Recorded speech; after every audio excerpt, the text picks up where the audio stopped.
نحمده ونصلي على رسوله الكريم أما بعد فأعوذ بالله من الشيطان الرجيم بسم الله الرحمن الرحيم اليوم أكملت لكم دينكم وأتممت عليكم نعمتي ورضيت لكم الإسلام دينا صدق الله مولانا العظيم تمام حضرات مل کر کے درود پاک پڑھیے اللهم صل على سيدنا مولانا محمد وسلم صلاة والسلام عليك يا رسول الله صلى الله تعالى عليه وسلم.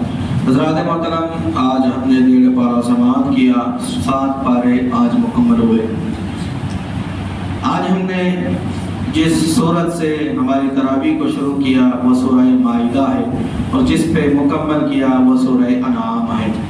حضرات محترم سورہ مائدہ کے بارے میں آج ہم سماعت کریں گے اور اسی کی آیت کا ایک حصہ میں نے اپنا موضوع بنایا.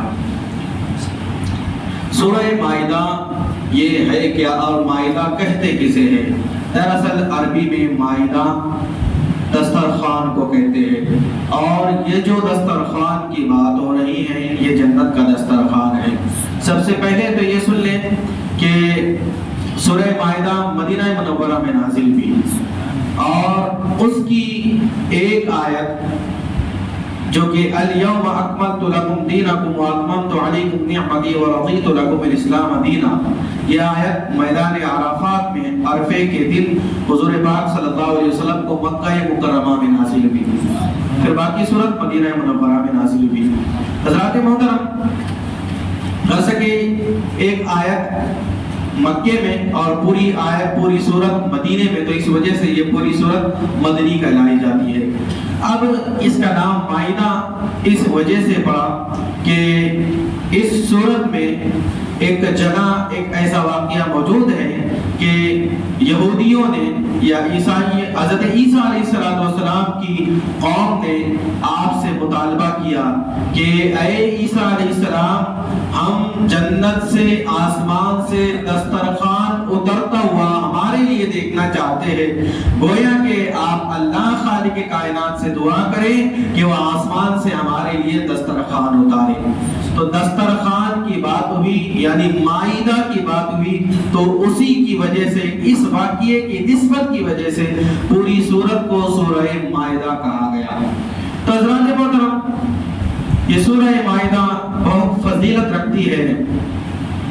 سورہ مائدہ کے بارے میں ایک یہودی حضرت عمر فاروق اعظم رضی اللہ تعالی عنہ کی بارگاہ میں آیا, آ کر کے کہنے لگا اے عمر فاروق اعظم تم جو قرآن کی تلاوت کرتے ہو نا اس میں ایک سورت ہے اور اس سورت میں ایک آیت ہے, اگر وہ آیت ہمارے گروہ کے اوپر اگر نازل ہوتی یعنی ہمارے کسی نبی کے اوپر نازل ہوتی تو ہم اس دن کو عید کا دن بنا لیتے. وہ آیت جو تمہارے نبی پر نازل ہوئی ہے اور جو تم تلاوت کرتے ہو وہ آیت ہم میں سے اگر کسی پر نازل ہوتی ہمارے گروہ میں سے تو ہم جس دن نازل ہوتی اس دن عید کا دن بنا لیتے. حضرات محترم ظاہر سی بات ہے, سوچنے والی بات ہے, کم عقل ہی ایسا سوچے گا کہ معاذ اللہ رب العالمین میلاد النبی کہاں سے جائز ہے. ایک آیت جو کہ صاحب قرآن پر نازل ہو تو جس دن نازل ہو اس دن لوگ کہے کہ وہ دن ہمارے لیے عید کا دن جیسا ہوتا. تو حضرات محترم جس دن خود صاحب قرآن دنیا میں جلوگر ہو وہ دن کتنا بڑا عید کا دن ہوگا, عید سے بھی بڑا وہ عید کا دن ہوگا.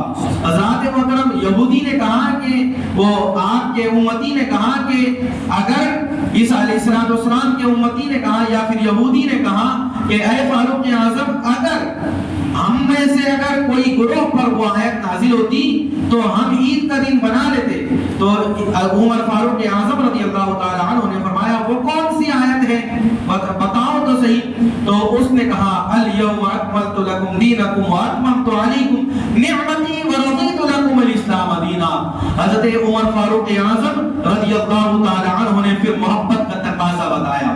تو اس نے کہا کہ جس دن نازل ہوتی ہم اس دن کو عید کا دن منا لیتے, جس دن نازل ہوتی اس دن کو عید کا دن منا لیتے. صرف نازل ہونے کی بات اس نے یاد رکھی کہ ہمارے جس بھی نبی پر نازل ہوتی اس دن کو ہم یاد رکھتے.